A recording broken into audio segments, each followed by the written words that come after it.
One of the big activities for the last 2 weeks has been the upgrades to the ISS KU and communication systems. And there's been a team behind the scenes who's been working this for years. We have one of the leads of that team joining us here. This is Penny Roberts from the International Space Station Software and Avionics Group. Thanks so much for joining us. You're welcome. So this has been a big endeavor. It's been the focus of the activities largely for the ground control team and as well for the on-orbit crew. But it started upwards of 7 years ago. Can you kind of tell us what was the genesis for all of this and how did it begin? Well, we had to consider when the space shuttle retired how we would spare the vehicle. And so we went to build a bunch of spare boxes to make sure we had adequate resources to keep the space station going for the life of the program.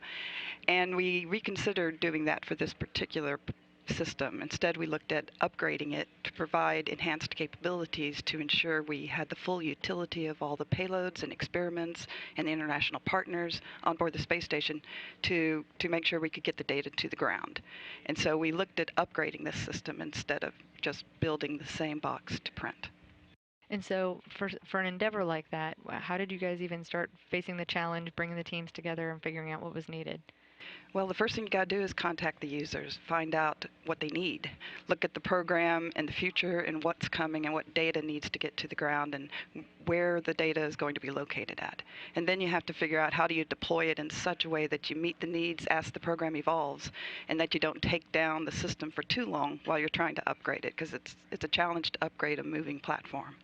And so we pulled together the right people, we talked through the issues and the needs, and we came up with a phased design and development approach that would get us to the end of the program.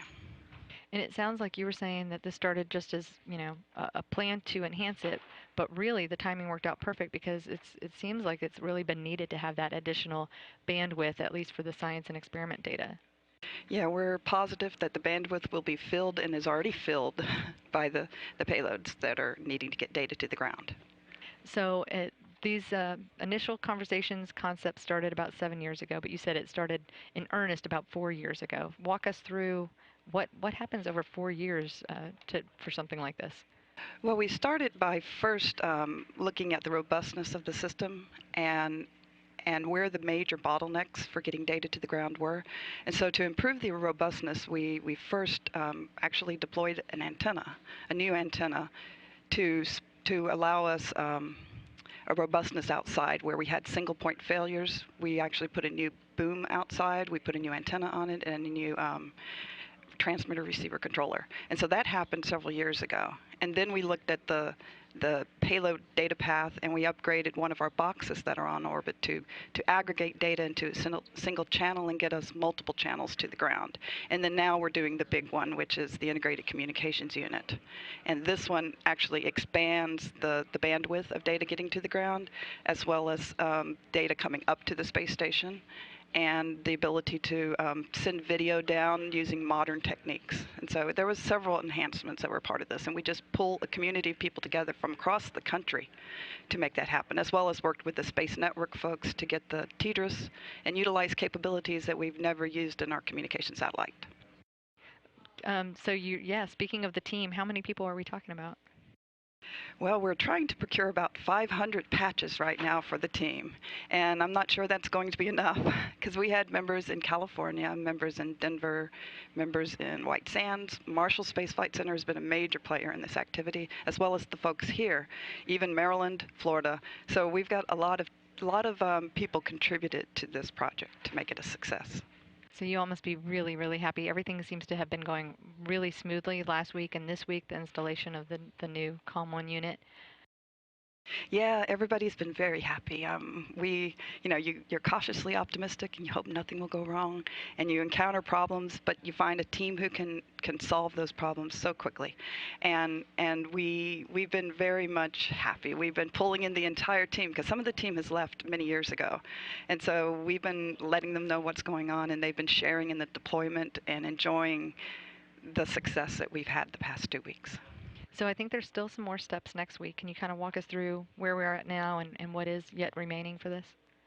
Well, we've done most of the work. The crew's plugged in both of the boxes that were added to the Avionics Rack 3. All the cabling has been laid out for the past over the past year, we've been putting the cables on board. And so what's left to go is to activate the final box. And that just means to check out the performance of that box, make sure all of its functions are performing as we expected, and then we plan to stay on using that box versus the one we're using right this moment. And so that's next week on Thursday, and then it's just, enjoying the capability that we've provided to not only the U.S. lab, but the entire partnership that we have on the space station. So it enhances everybody's capabilities to get data to the ground. Absolutely. So once it is complete, then I'm imagining there's some sort of, some remaining task and phase down. But after that, what's up for you after this? Well, we made the box so we can upgrade it. And we can upgrade it a lot easier than what we've done this time. We've used state-of-the-art technology, taking ourselves from a tape deck recorder to solid-state recording capability. And one of the bigger things we did was we're using what's called field programmable gate arrays. And that allows us the capability to take encoding techniques that we're using today and change them tomorrow. So when the technology advances, we can advance with it. And so one of the first things we'd like to do, quite frankly, is upgrade it again through reprogramming it to get twice as much data to the ground. And we're looking at whether we can increase the bandwidth up as well.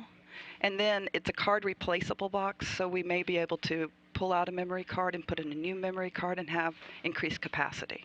And so it's a platform that allows us to grow for the future, which is useful for deep space missions where you can't fly a new box up there. You have to be able to reprogram it to fix it or reprogram it to get more capabilities, and that's what we have in this box. Right, so it sounds like it's a learning platform for longer missions and deeper space missions. Yes, definitely. But no rest for the weary, already working on new and better enhancements. Well, they pay us to work here, and that's what we do. and it's great to be able to do something that benefits the agency and our country and the world as a whole. Well, while we have you, tell us a little bit about yourself, your background, and how you ended up working at NASA. Well, let's see. I'm a physics major. I went to a small university in Florida, and I was given an opportunity to hire directly into NASA almost 30 years ago now. And I remember the phone call. It came while I was about to deliver a pizza to a table at a pizza place. And it was an easy decision when he said, "Do you want to come work here?" And I had that pizza, and I said, "Yes." And so I was here within about a month, and I had a job here. And I've been working here and have never had a dull moment. Well, great. It's fascinating, fascinating stuff what you guys have done. Congratulations on a great project, and hopefully things will continue smoothly. You're going to wrap it up next week, and it sounds like more to come. So thanks so much for joining us and sharing with us a little bit about the background about this big task. Again, it's a big accomplishment for the whole team. So thank you so much for joining us, Penny. Thank you.